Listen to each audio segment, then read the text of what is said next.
नमस्ते गाइस, मेरा नाम है डॉक्टर यामिनी मिगलानी। आज हम विटामिन बी 12 डेफिशिएंसी के बारे में बात करेंगे, जिसे मिथाइल कोबैलामिन या कोबैलामिन भी बोलते हैं। तो फर्स्ट ऑफ ऑल इसके सोर्सेस क्या क्या हैं। ये हमें हमारी बॉडी में बनता नहीं है, ये हमें एक्सटर्नल सोर्सेस से लेना पड़ता है। जैसे कि कुछ फ्रूट्स हो गए, वेजिटेबल्स, कर्ड, मिल्क, योगर्ट। और अगर आप नॉन वेजिटेरियन है तो मीट, एग, पोल्ट्री, फिश, इन सब से भी मिलता है। तो मार्केट में आजकल बहुत फूड्स अवेलेबल हैं, जैसे फोर्टिफाइड मिल्क है, फोर्टिफाइड फूड्स हैं, ये सब चीजें हैं। कुछ कुछ एनर्जी ड्रिंक्स होते हैं जो कि विटामिन बी 12 से फोर्टिफाइड होती हैं, तो वो भी आप ले सकते हैं। तो इसके सिम्टम्स क्या क्या रहते हैं। सिम्टम्स की कुछ कैटेगरीज होती हैं। पहले होता है, अगर आपको माइल्ड डेफिशिएंसी है, माइल्ड डेफिशिएंसी में आपको मसल वीकनेस होगी, फटीग होगा, मसल स्पाज्म होंगे।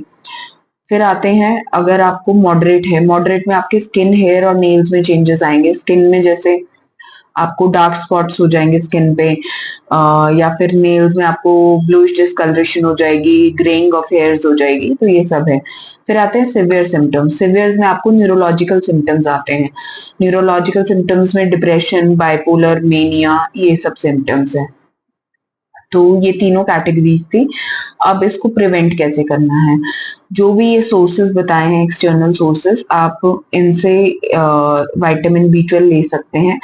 और अगर इसके बाद भी आपको सीवियर डेफिशिएंसी है तो उसके बाद आपको सप्लीमेंट्स लेने पड़ेंगे। विटामिन बी 12 के अलग अलग फॉर्म में सप्लीमेंट्स आते हैं, जैसे नेजल स्प्रे हो गया, नैनो शॉट्स हो गए, टैबलेट्स हो गई, सैशे के फॉर्म में हो गया। तो ये सब तरह के सप्लीमेंट्स आते हैं। फिर जो लास्ट स्टेज होता है वो होता है इंजेक्टेबल्स। अब इसमें हम कुछ लैब टेस्ट करके देखते हैं, उसके बाद ही हम ये जो सप्लीमेंट्स है ये देते हैं। पहले लैब टेस्ट में हम लोग एक कंप्लीट हीमोग्राम करते हैं, जिसके अंदर हमें ये पता चलता है कि हमारे जो रेड ब्लड सेल्स हैं, व्हाइट ब्लड सेल्स हैं या प्लेटलेट्स हैं, उनकी रेंज क्या है, क्या लेवल आया है उनका।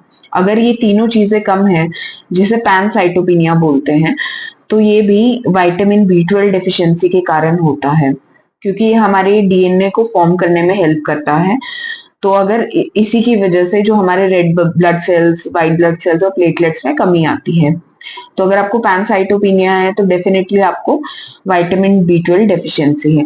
फिर आपको टेस्ट करवाना है विटामिन बी 12 का, जिसमें आपको रेंज पता चल जाएगी कि आपका किस रेंज में फॉल करता है। उसके बाद आपको ट्रीटमेंट स्टार्ट करना है। तो ये सब चीजें, अगर आपको कुछ भी क्वेरी आप नितम हेल्थ केयर पे पूछ सकते हैं, कमेंट सेक्शन में पूछ सकते हैं। एंड वीडियो अच्छा लगा हो, please like, share and subscribe my video. Thank you.